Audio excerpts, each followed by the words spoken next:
Every single year, the average gasoline car produces 4.6 metric tons of carbon dioxide that gets shot into the atmosphere and pollutes our air. Over 28% of the United States' total emissions come from transportation, which then makes and emits the greenhouse gas. This is why I want to raise awareness using this YouTube video on how we can solve this issue and pollute less with the use of more efficient vehicles. Now, just to have some background, when did cars become so popular? Well, in the 1920s, people began to purchase and drive cars every day from car companies such as Ford, General Motors, and Chrysler. These were all gasoline cars, and they would emit a very large amount of carbon dioxide into the air. And after the 1920s, we can see a very steep increase in the global temperature up until now, and there's no sign of it going down anytime soon. This increase was very likely because of the large-scale use of gasoline vehicles. So why is this even a problem? Well, there's many effects that come with warming the globe. The one that we see the most is extreme changes in weather.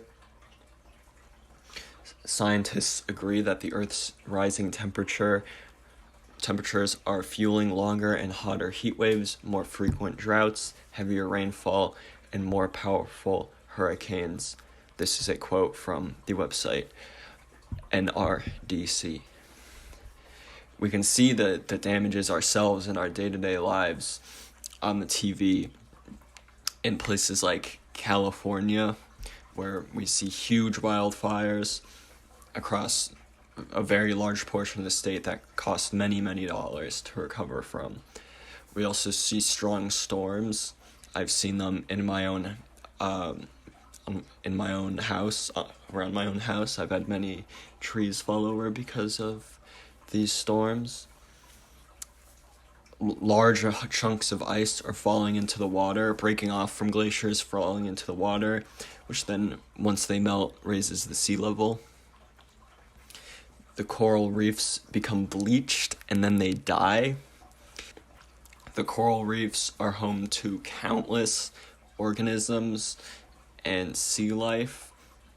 And when the coral reefs die, they become homeless, and they'll probably die as a result of it. Now, roughly 95.8% of all cars sold in the past 20 years have been gasoline powered. That's almost all of them. And then 2% were hybrid vehicles, and 2.2% approximately were electric vehicles. We're going to need more people to purchase hybrid and electric cars if we're going to curb climate change. As we go on, though, there's going to be more pressure for people to move away from gasoline, as there is a finite amount of it. So people will have to switch to cars that run on electricity and hydrogen, which there are very few hydrogen cars currently, but we see more as the years go by. Many people say when you bring up electric cars that they can't buy them because they're so expensive, and that's true.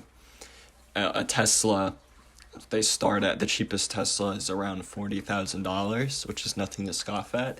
And then the Nissan Leaf, which is known as one of the lesser expensive electric cars, starts at $30,000, which is much more than a cheap gasoline car. Though there's a upside to buying an electric car that many people do not realize, and it's that when they are used, just say 4 years old, they can lose almost all of their value. And not necessarily because they're poor quality, but because there's not demand for used electric cars. The people who want electric cars want the latest and greatest. So that's why a 4-year-old Nissan that was once $30,000 could be purchased for under $10,000. We see the negative effects that these gasoline-powered cars have on the environment, with transportation taking up or emitting 28% of the US emissions. So if we can switch to more cleaner ways of transport, like with electric vehicles, we could have a much brighter future with a cleaner atmosphere.